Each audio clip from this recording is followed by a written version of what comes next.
Hello once again from the Prim Reaper. It's funny lately.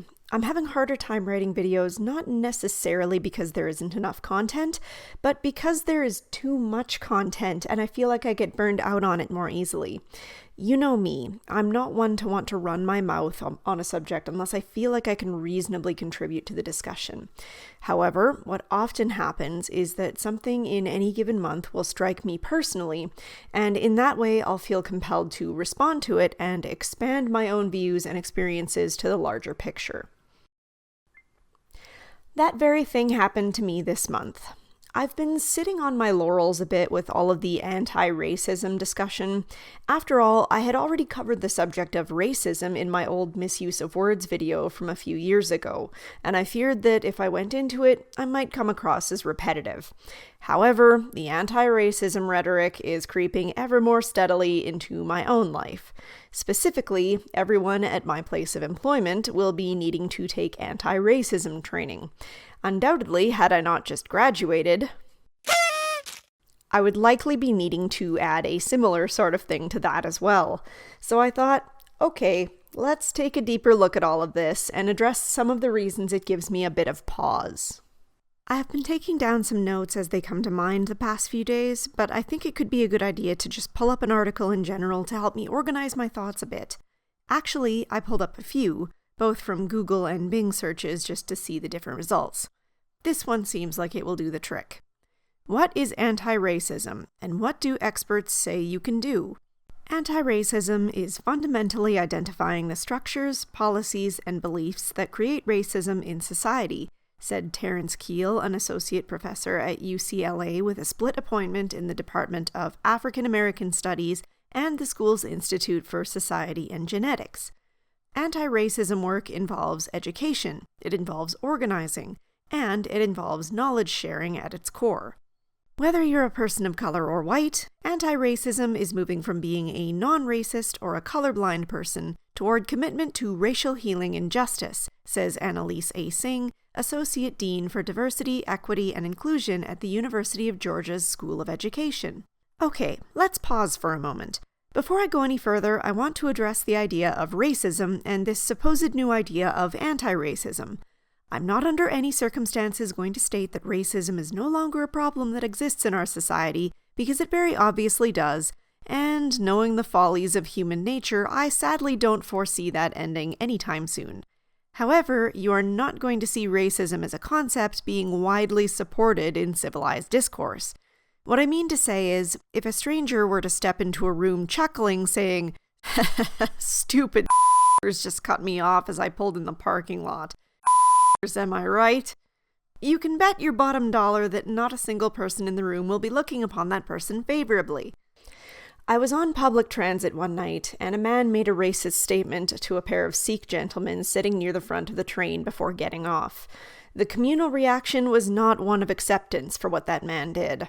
One person asked if the men were okay, another apologized on behalf of the stranger, and a few others made statements of varying volume about what an asshole the dude was, including myself, and the rest of the train simply sat in stunned, awkward silence. And that is because, though there are unfortunately racists in our society, our collective societal attitude towards these people is not one of acceptance, and damn sure it is not one of support. On the contrary, racism is widely reviled for being backwards, illogical, inhumane, and even evil. Does this mean that I think there aren't things in our society that ought to be addressed to help some communities that may be struggling? No, and I have talked about these things on my channel before. However, I can tell you right now that a broad blanket strategy of browbeating the average person about the importance of being against racism is not going to make those changes happen, especially not in the way that many people are approaching this topic. For example, returning to the definition from the quote I read, anti-racism is fundamentally identifying the structures, policies, and beliefs that create racism in society. Hey, I wonder if telling an entire race over and over again how oppressed they are and how much power other races ostensibly have in society over them is going to make them feel more disenfranchised and more likely to feel embittered at the group that supposedly has all the power. I wonder if this kind of divisive rhetoric is going to create racism in society. Nah, couldn't be. But anyway, let's shelve the sarcasm for now and be serious for a moment. One thing we often see when people are trying to push this kind of thing is a lot of emotive language with positive connotations. Education, healing, justice, empathy, inclusion. Of course, these are all concepts that we can look at independently and think, yes, that is a good thing. That is a thing we should strive for. And they know that. They say, of course, good, kind, empathetic people don't want people to suffer. Of course, good people don't support racism. So of course you should submit when we demand your commitment to be anti-racist. It only makes sense, right? And to the average person, it checks out. Some people might accept it wholly uncritically. Others might have a moment of, well, I've never supported racism before, and I've always tried to treat others kindly no matter what already, but if you want me to make a more specific commitment than that, I suppose I have no problem doing that. But on average, you won't see a lot of resistance.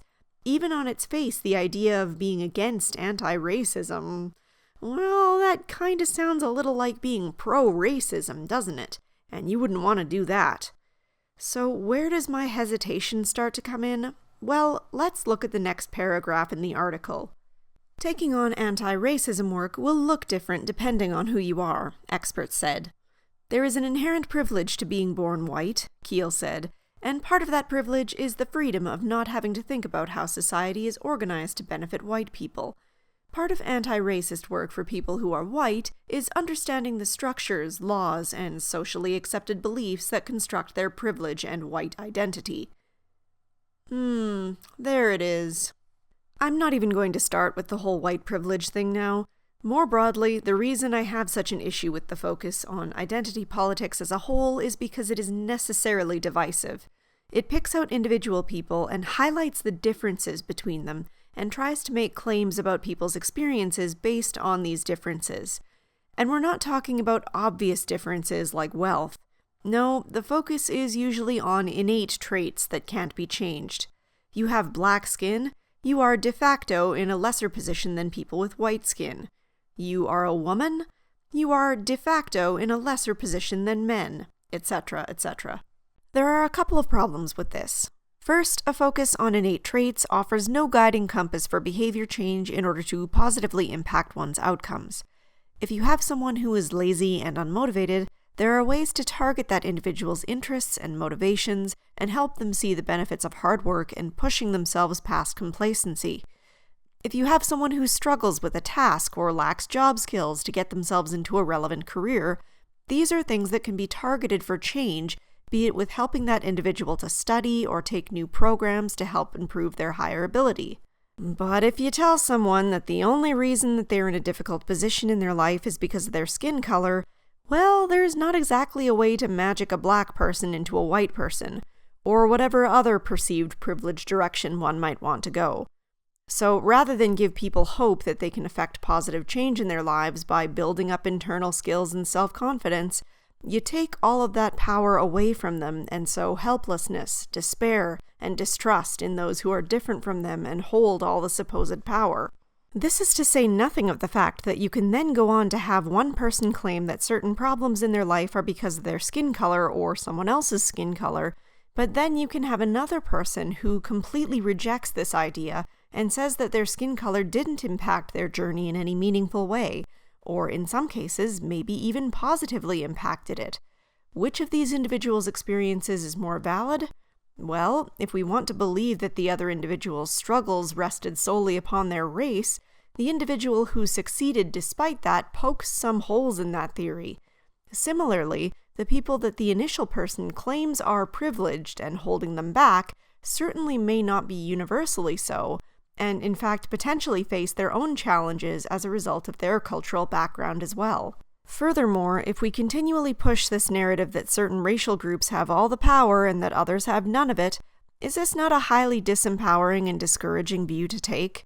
It's not only incredibly reductive and fails to account for individual differences and experiences, but it also runs the risk of making people question and doubt themselves as well.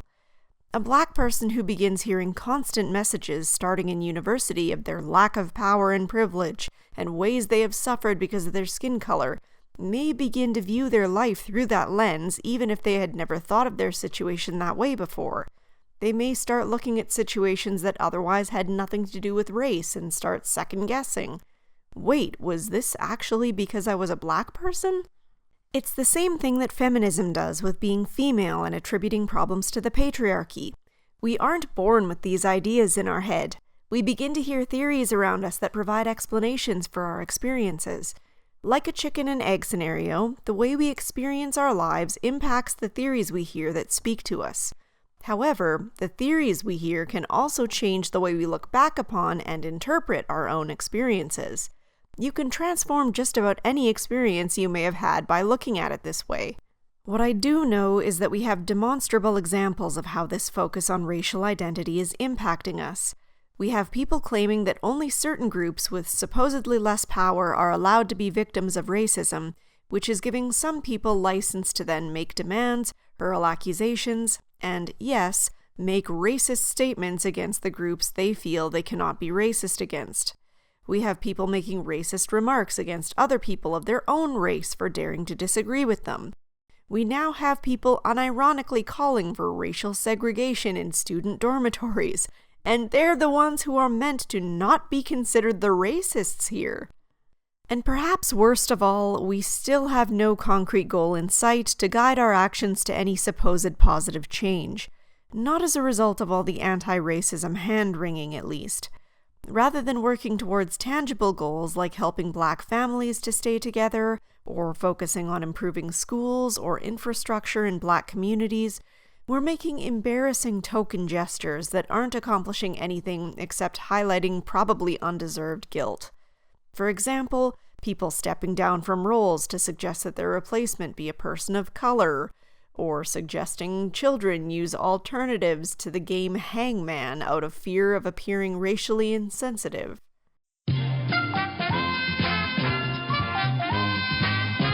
Or worse, we have people demanding the defunding of police as an emotional reaction to the death of George Floyd without having any concrete replacement in mind, resulting in making conditions even worse for the areas that have already gone through with the defunding demands. And part of my frustration with all of this is that anyone trying to say, hey, wait a minute, none of this is actually going about this in the right way. They're just getting called out as racist, or not understanding, or needing to take a step back and let other people have their turn to speak, as if only one person or one type of person is allowed to have an opinion at a time. Identity politics has created a culture in which we are more likely to accept or dismiss a perspective based on the skin color or sex of the person saying it, rather than on the merits of the idea itself. Take me, for example. If someone fully on board with all of the anti-racism stuff were to stumble upon my video and actually watch it without almost immediately navigating away or making assumptions, I guarantee that they would look less favorably upon my views because I'm white. They might say I lack experience facing racial issues, which is untrue, or they might talk about my privilege blinding me. Even if they don't feel quite so strongly about it, in this current political climate, there will likely be this little feeling in the back of their mind that I shouldn't be talking about this, that I'm not qualified to talk about this. Even if you don't buy into these messages, it can still be a pretty discouraging feeling hearing it day in and day out. Anyway, it really feels like we all need to take several steps back from everything, look at how the way we're looking at things now may actually be contributing further to racial divides, and bring the focus back to how we can all work together to target things that will actually make a difference to the lives of people without sowing all this negativity. Unfortunately, I suspect that in what will probably be well known as the craziest year of most of our lives, with a pandemic, riots, an election between two breathtakingly embarrassing presidential candidates, my hope for a reasoned approach will wither on the vine in favor of more token gestures and racial mudslinging, and instead those of us who already revile racism for the stupidity that it is will nevertheless be forced into yet more lectures on how we're all contributing to oppressive systems for positive corporate optics, and everyone can go home and pat themselves on the back for being so woke and yet having accomplished precisely nothing of value.